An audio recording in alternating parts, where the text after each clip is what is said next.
Senator, thank you for the question and for your support and work on the ARC Act. This clip captures a moment inside a high-level government proceeding, specifically a Senate committee hearing focused on nuclear energy programs. Right from the opening frame, the tone is serious and procedural, reflecting the weight of the subject being discussed.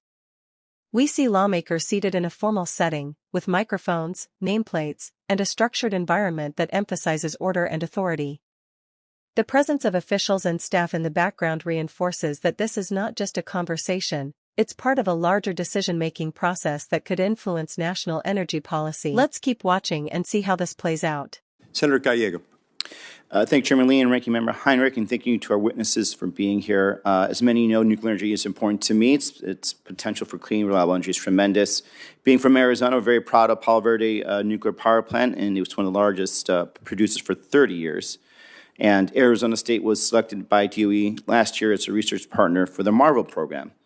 Don't need to, you guys know what that is. We'll skip to that. I want to make sure I get to my questions. Recently, I was proud to introduce a bill called the ARC Act with Senator Rich to accelerate investment and completion of new commercial nuclear reactors by minimizing cost overrun risks. We just had this conversation.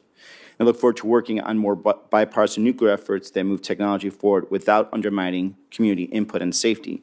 My first question is for Mr. Garish. I appreciate your openness to creative solutions for the safe and fast deployment of nuclear energy.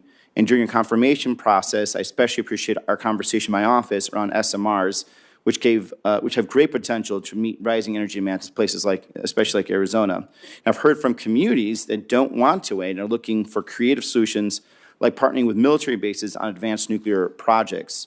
The executive order on nuclear for national security includes a similar mandate to deploy a nuclear reactor on domestic military installation by 2028.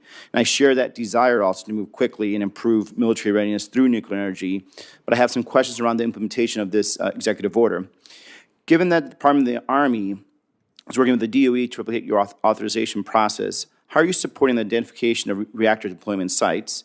And what outreach or consultation is being done with surrounding communities that may be interested or may not be interested? Well, the Department of the Army has the Janus program that you're familiar with, which is really their entire program to basically establish nuclear as a source of electricity for military bases.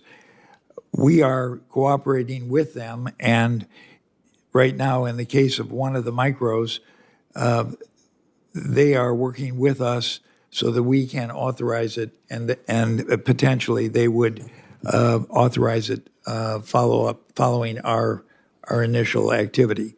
We generally provide, and through Dr. Wagner's people at the laboratory, our folks and the laboratory people provide most of the expertise that's needed for the Army to do the actual authorization.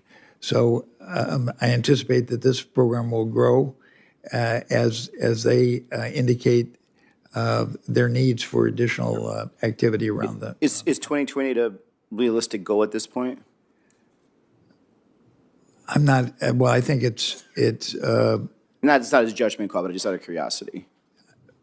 I think they have. We're going to be able to take one of the reactors in the pilot program that's going to be available for their use immediately.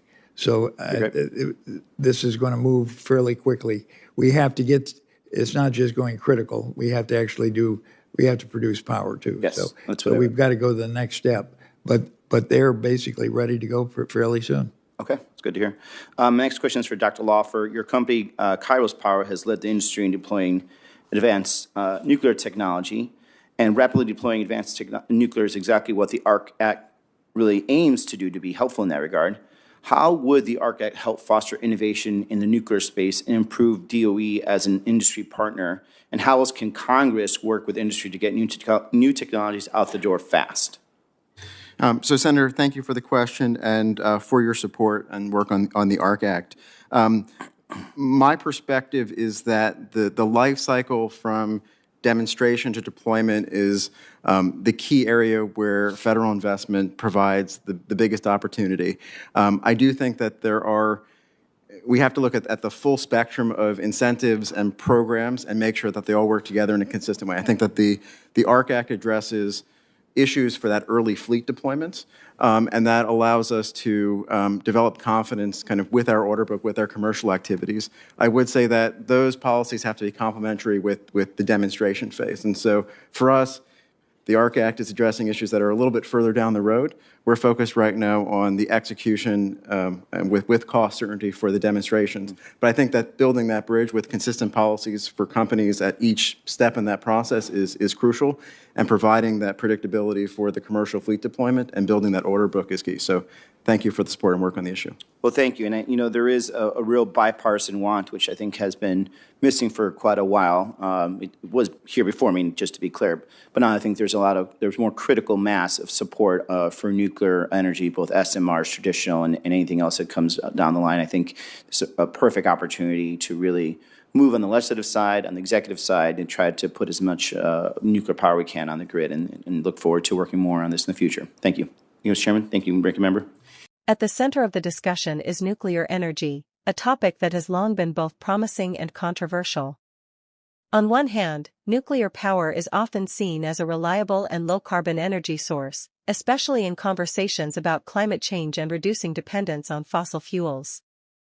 On the other hand, concerns around safety, waste management, and high costs continue to shape the debate.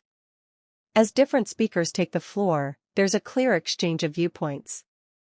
The body language, hand gestures, focused expressions, and attentive listening suggests that the participants are deeply engaged. One speaker, in particular, appears to be emphasizing a point, using hand movements to underline the importance of what they're saying. This indicates an attempt to persuade or clarify, which is typical in hearings where policy direction is being examined. What's also noticeable is the structured nature of the interaction. Each participant speaks in turn, adhering to formal rules. This isn't a free-flowing debate, it's a controlled dialogue designed to extract information, challenge assumptions, and build a record that can later inform decisions. The inclusion of a timestamp and news branding signals that this moment is being shared with the public, adding another layer of significance. It's not just about what is being said in the room, it's also about transparency and accountability. The public gets a window into how decisions are shaped and how leaders engage with complex issues. As the clip progresses, the focus remains steady. There are no dramatic shifts or interruptions, which reflects the disciplined nature of such hearings. However, beneath that calm surface lies a critical discussion about the future, how energy will be produced, how risks will be managed, and how policies will adapt to changing global demands. In essence, this video is more than just a meeting, it's a snapshot of governance in action. It highlights how complex issues like nuclear energy are approached through dialogue, scrutiny, and structured debate. And while the setting may appear routine, the implications of these conversations extend far beyond the room, potentially shaping energy strategies and environmental outcomes for years to come. Thanks for watching this video. Don't forget to like, share, and subscribe for more content like this.